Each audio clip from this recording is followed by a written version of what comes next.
नमस्कार। एमजी अध्ययन point YouTube channel पर आपका हार्दिक अभिनंदन है। जैसा कि आप सबको पता है मित्रों कि हम इस यूट्यूब चैनल पर पॉलिटिकल साइंस की विभिन्न टर्मिनोलॉजी को बहुत ही आसान भाषा में आप तक पहुंचाने का प्रयास कर रहे हैं। और उसी क्रम में हमने सबसे पहले प्लेटो का इंट्रोडक्शन देखा था। हमने देखा था कि प्लेटो का जन्म 428 बीसी में एथेंस में हुआ था। एक ऐसा फिलोसोफर, एक ऐसा दार्शनिक जो 2500 साल पुराना है और जिसकी दर्शन के ऊपर जो ज्ञान है, जो नॉलेज है, वो आज भी हमारे समक्ष बहुत इंपॉर्टेंट है। तो आज हम इसकी अगली श्रृंखला में बढ़ रहे हैं। आज हम फिलोसोफर रूलर की बात करेंगे। प्लेटो का फिलोसोफर रूलर क्या कहता है? Theory of philosopher ruler. देखो मित्रों, प्लेटो के दार्शनिक जो शासक हैं, प्लेटो का दार्शनिक शासक उसके पूरे अध्ययन का केंद्र है, क्योंकि प्लेटो न्याय पर आधारित एक ऐसा आदर्श राज्य की स्थापना करना चाहता था जिसके केंद्र में दार्शनिक शासक हो और वह दार्शनिक शासक की मान्यता को इस बात पर तर्क देता था, उसकी मान्यता को इस आधार पर सही बताता था कि ज्ञान के द्वारा ही सत्य को जाना जा सकता है, और केवल ज्ञानी व्यक्ति को ही शासन करने का अधिकार है। प्लेटो अपने दार्शनिक शासक को 50 वर्ष तक शिक्षा देता है और 50 वर्ष की शिक्षा में उसको सारे आयामों से रूबरू कराता है। जब हम प्लेटो के शिक्षा सिद्धांत को समझने का प्रयास करेंगे तब हम देखेंगे कि उसकी शिक्षा में क्या क्या रुचियां थी। मित्रों, प्लेटो ने अपने आदर्श राज्य की संकल्पना में जिस प्रकार की न्याय की व्यवस्था की बात की है, उस न्याय की व्यवस्था में वह पूर्ण रूप से इस बात पर विश्वास रखते हैं कि एक दार्शनिक शासक ही उस न्याय व्यवस्था का संचालन कर सकता है और वह दार्शनिक शासन पूरी तरह से प्रबुद्ध होगा, इंटेलेक्चुअल होगा। क्वेश्चन ऐसे पूछ लिए जाते हैं कि प्लेटो ने निम्नलिखित में से कौन सा विचारक प्रबुद्ध अराजकतावादी था, इंटेलेक्चुअल एनार्किस्ट कौन था? तो आपको वहां बताना है अरस्तु, प्लेटो। तो प्लेटो, क्योंकि उन्होंने बोला है कि ज्ञान के शासक, इंटेलेक्चुअल, बौद्धिकता की उन्होंने बात की है और बौद्धिकता के आधार पर उन्होंने ये बताने का प्रयास किया है कि कैसे ज्ञान को आगे बढ़ाया और ज्ञान के माध्यम से एक शासक शासन कर सकता है। उन्होंने संविधान का उल्लंघन कर दिया। उन्होंने संविधान की इस आधार पर आलोचना कर दी कि संविधानवाद और कानून निरर्थक हैं। उन्होंने बोला यदि शासक सद्गुणी है तो संविधान अनावश्यक है, अगर शासक सद्गुणी है तो संविधान अनावश्यक है, यदि शासक सद्गुणी नहीं है तो संविधान निरर्थक है।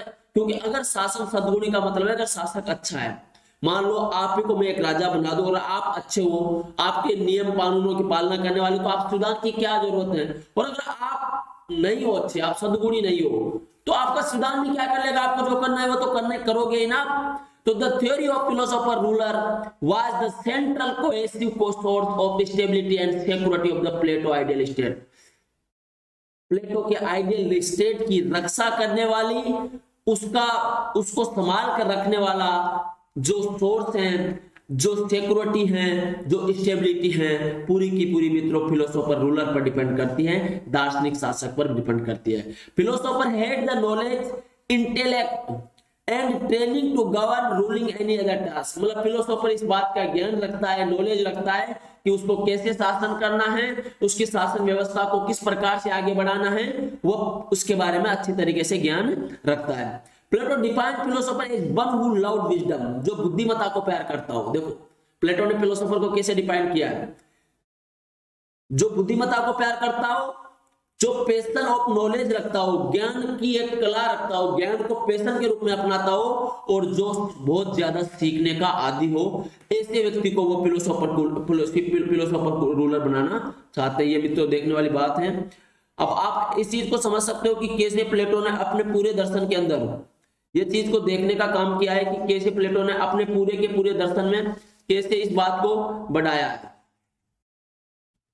अब हम यहाँ पर जब मित्रों प्लेटो की बात कर रहे हैं या प्लेटो के दार्शनिक राजा की बात कर रहे हैं, तो आपको एक चीज ये दाग लेना चाहिए कि उन्होंने दो चीजें बोली, संविधानवाद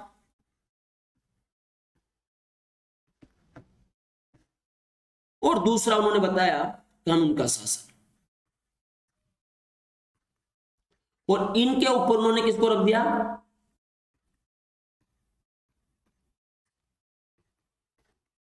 बोला कि अगर दार्शनिक राजा सद्गुणी है तो वैसे भी आज्ञा के पालन करेगा, ओबे टू लो, और अगर सद्गुणी नहीं है तो वैसे भी तानाशाही बन सकता है। मगर संविधानवाद क्या होता है, संविधानवाद का मतलब दोस्तों, संविधान में उल्लेखित वैल्यूज, मूल्य वो प्रावधानों की अनुपालना से है।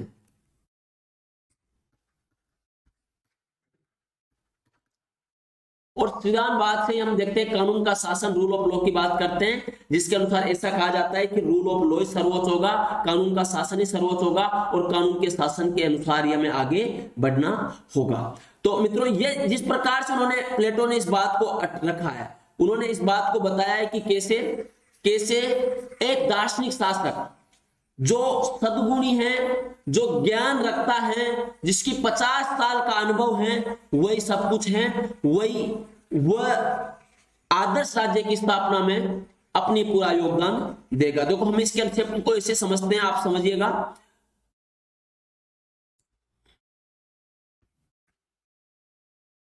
दार्शनिक शासक है प्लेटो का, 50 साल की शिक्षा प्राप्त करता है,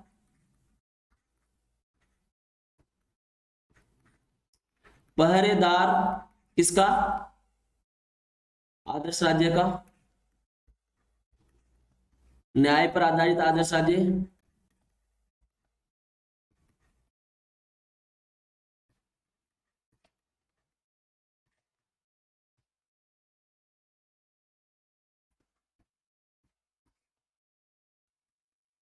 अराजकतावादी। लिख लीजिएगा ये पॉइंट, प्रबुद्ध खुले समाज का दुश्मन।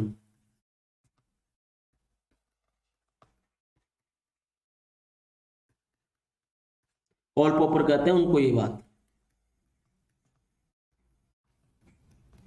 तो आप ये देखो, वो दार्शनिक राजा का देखो उन्होंने किस प्रकार से, पहले ये आप इन चीजों को समझ जाइए। उसके बाद में वो बोलते हैं कि जो शासक होता है, जो दार्शनिक राजा होता है, उसका जो ज्ञान है वह विशुद्ध है,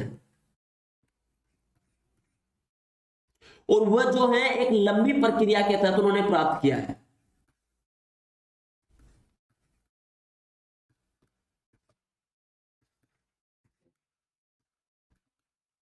अब मित्रों एक चीज, एक लंबी प्रक्रिया के तहत उन्होंने क्या किया, ज्ञान प्राप्त किया है, इसलिए जो उसका विवेक है वह सर्वोच्च है।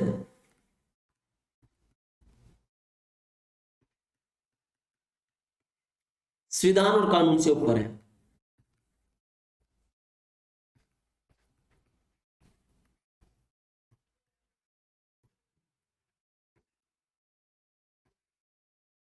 उनका जो विवेक है वह संविधान और कानून से ऊपर है। इसलिए मित्रों देखो कि वह कहते हैं कि दार्शनिक राजा कोई एक दो दिन की कठपुतली नहीं है, दार्शनिक राजा अचानक नहीं आ गया है। दार्शनिक राजा के लिए 50 साल तक उसने शिक्षा ली है, बड़े बड़े गुरुओं से, विभिन्न प्रकार के प्रावधानों से, और उस शिक्षा के बाद में उसने वह इंटेलेक्चुअलिटी पाई है। वह इंटेलेक्चुअलिटी, वह जो विवेक है, वह जो रेशनलिटी है, वह संविधान और कानून से ऊपर है, क्योंकि उसने 50 साल तक अपने जीवन की शिक्षा में बिताया है। इसलिए बोला कि इंटेलेक्चुअलिटी की उन्होंने यहां पर बात की। और मित्रों ये समझ लीजिए आप कि जिस प्रकार से जो दार्शनिक शासक की स्थापना, जो दार्शनिक शासक उसके आदर्श राज्य का पहरेदार था। मैं एक चीज बताना चाहता हूं, प्लेटो ने एक ऐसा राज्य चाहता, न्याय पर आधारित राज्य, और न्याय के आधारित राज्य के लिए उसको एक ऐसा शासक चाहिए था जो बहुत बुद्धिमान हो, जो सारे आयामों को समझता हो। और प्लेटो ने यहाँ पर ये वही किया है। उन्होंने अपने दार्शनिक राज्य के लिए एक अलग प्रकार की शिक्षा व्यवस्था पैदा कर दी, न्याय। और ये मैं कहूंगा कि ये कल्पनावादी थे, ये याद रखिएगा, प्लेटो कल्पनावादी दार्शनिक थे। उन्होंने जिस प्रकार की कल्पना थी, वास्तविक तौर पर आदर्श राज्य बन पाया नहीं बन पाया। उनके साम्यवाद पर सिद्धांत, जिसमें वो पत्नियों के साम्यवाद की बात करते हैं कि बोला भैया पत्नियां सामूहिक रहेगी, कोई भी परिवार नहीं रहेगा, बच्चे भी सामूहिक होंगे। तो आज के पारिवारिक व्यवस्था पर एक प्रकार से विखंडन की बात हो रही है, मगर इसको हम आगे देखेंगे। और अभी समझिए कि वो फिलोसोफर जो रूलर है उसको विजडम ऑफ किंग मांगते हैं, बुद्धिमत्ता का राजा। और बुद्धिमत्ता का राजा शासन करेगा तो शासन व्यवस्था अच्छी होगी। एक मिनट हम देखते हैं ये क्या हो गया, वापिस हम आते हैं अपने इस पे।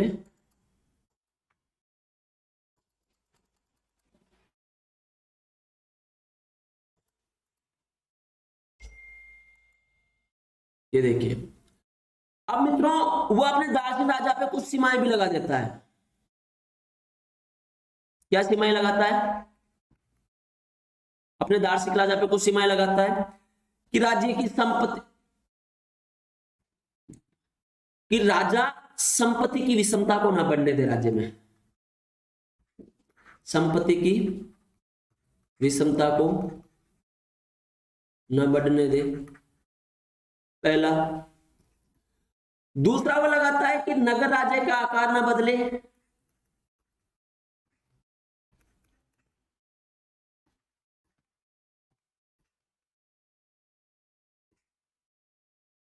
तीसरा शिक्षा व्यवस्था में परिवर्तन ना करे,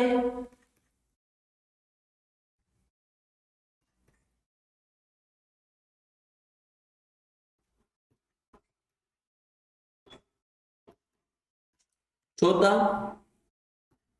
कर्तव्य पालना व न्याय सुनिश्चित करे। बोला कि अगर इनके साथ छेड़छाड़ करेगा तो आदर्श राज्य का जो ढांचा है, जो structure of the ideal state जो है वो विनिष्ट हो जाएगा। इसलिए बोला कि संपत्ति की विषमता को ना बढ़ने दे राज्य में, नगर राज्य का आकार ना बदले, साथ ही वह यह भी कहता है कि शिक्षा व्यवस्था में परिवर्तन नहीं करे, कर्तव्य पालना व न्याय की सुनिश्चितता करे। तो जो आदर्श राज्य की बात प्लेटो यहां पर कर रहा है, मित्रों एक चीज समझ लीजिए कि वह फिलोसोफर रूलर को उस प्रकार से संरचित कर रहा है और वह दार्शनिक राजा पर ये सीमाएं भी लगा रहा है। कई बार यूजीसी नेट में पूछ लिया जाता है कि प्लेटो के दार्शनिक राजा पर क्या क्या सीमाएं, तो वह दार्शनिक राजा पर ये सीमाएं प्लेटो लगा रहा है। अब मित्रों एक चीज और देख लीजिए, आप एक चीज मैं आपको कहना चाह रहा हूं कि आप अब हम देखेंगे तो वह कर तो रहा है, उसने वह दार्शनिक राजा की संरचना को बना तो रहा है, मगर उसकी आलोचना क्या है? अगर हम देखें तो पहली आलोचना ये बोलते हैं कि दार्शनिक जो शासन का, जो शासक का विचार है वह सर्वाधिकारवाद।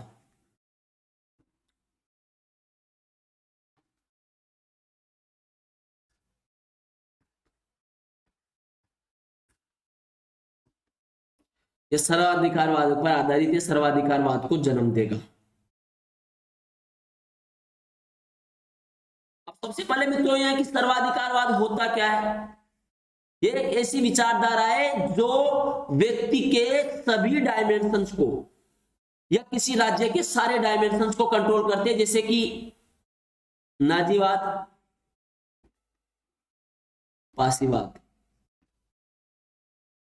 ऐसी क्या हिस्सा है। और क्योंकि इसके अंदर क्या होता है कि ऑल डायमेंशन कंट्रोल्ड होते हैं, ऑल डायमेंशंस को कंट्रोल किया जाता है। तो ऐसा कहा कि प्लेटो का जो दार्शनिक राजा है वह सर्वाधिकारवाद को जन्म देगा, क्योंकि उसको इतना पावर दे दिया गया है। इसीलिए कार्ल पॉपर ने कहा था मित्रों, कार्ल पॉपर ने कहा था कि प्लेटो खुले समाज का दुश्मन है। प्लेटो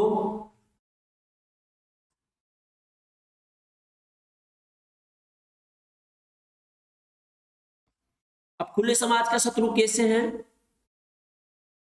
क्योंकि जो कार्ल पॉपर है मित्रों वो 20वीं सदी का दार्शनिक है। इनकी जो पुस्तक है open society and it's enemies, open society and it's enemies, ये 20वीं सदी का दार्शनिक है और 20वीं सदी में लोकतंत्र आ गया था।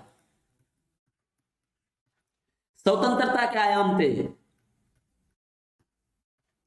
समानता थी। जब लोकतंत्र आ गया था, स्वतंत्रता थी, समानता थी, सारी चीजें हमें देखने को मिली। तो हम देख रहे हैं कि लोकतंत्र, स्वतंत्रता और समानता के सारे आयामों को प्लेटो का जो फिलोसोफर रूलर है वह कहीं ना कहीं डिफेक्ट कर रहा है, कहीं ना कहीं उसको कमजोर करने का प्रयास कर रहा है। क्योंकि अगर आज वो आ जाए तो व्यक्ति के लोकतंत्र को वो मान नहीं रहा, स्वतंत्रता को वो पालना नहीं होने देगा, समानता के वो पालने नहीं होंगे, यानी लोकतंत्र के जो मूल्य हैं उन मूल्यों को वो पूरी तरह से कंट्रोल कर लेगा। और जब वो उन मूल्यों को कंट्रोल कर रहा है तो आप इस चीज का अंदाजा लगा सकते हो कि आप इस चीज को समझ सकते हो कि क्या वो ओपन सोसाइटी की स्थापना कर पाएगा, क्या वह लोकतंत्र के मूल्यों को आगे बढ़ा पाएगा और एक निरंकुश शासन स्थापित कर देगा। और इस निरंकुश शासन की वजह से मित्रों क्या होगा कि पूरी तरह से लोकतंत्र विनिष्ट हो जाएगा, लोकतंत्र का ढांचा विनिष्ट हो जाएगा। प्लेटो ने क्या किया था एक मित्रों, इसलिए भी उनकी है कि उन्होंने क्या किया था, कला और साहित्य को शासक के अंतर्गत ले आया था। कला और साहित्य को शासक के अंतर्गत ले आया था उन्होंने। जब उन्होंने कला और साहित्य को शासक के अंतर्गत ले आया तो इसकी जो आलोचना है आधुनिक सेंसरशिप से की जाती है।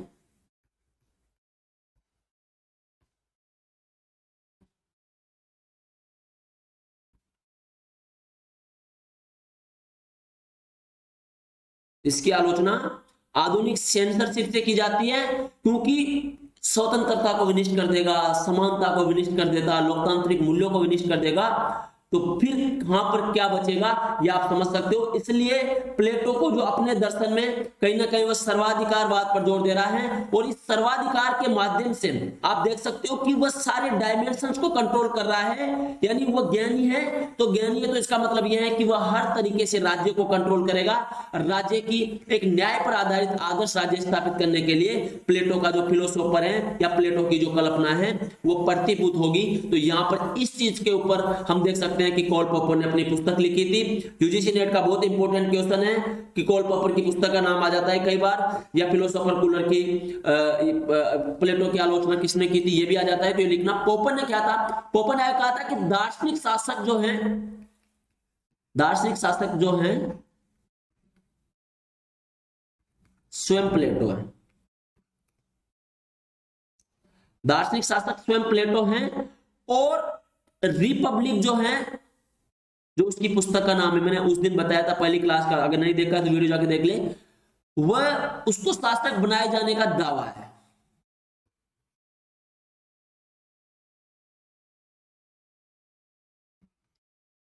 मतलब स्वयं प्लेटो दार्शनिक शासक है, वह अपने आप को दार्शनिक शासक की कल्पना कर रहा है। तो इसलिए हम कह सकते हैं मित्रों यहां पर कि कॉल पॉपर इसकी कठिन आलोचना करता है।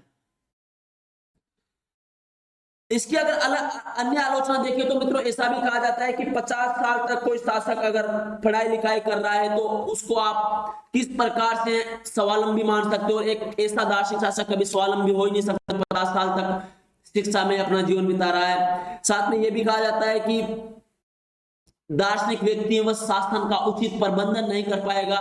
ये सारे आरोप रहे, मगर मूल्यांकन अगर हम करें,